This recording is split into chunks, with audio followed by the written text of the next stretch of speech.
गीता धर्म आम्ही सांगू,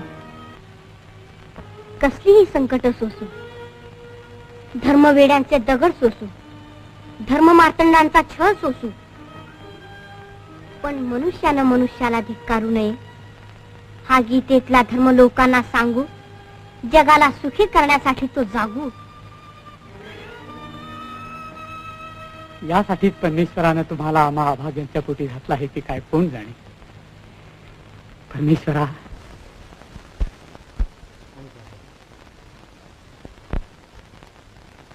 म्हणून मी तुम्हाला धर्मशास्त्राप्रमाणे आखेचा निर्णय देतो. तुम्हाला शुद्ध करून घेता येत नाही आणि तुमच्या अपराधाला देहांत प्रायश्चित्ताशिवाय दुसरं प्रायश्चित्तच नाही.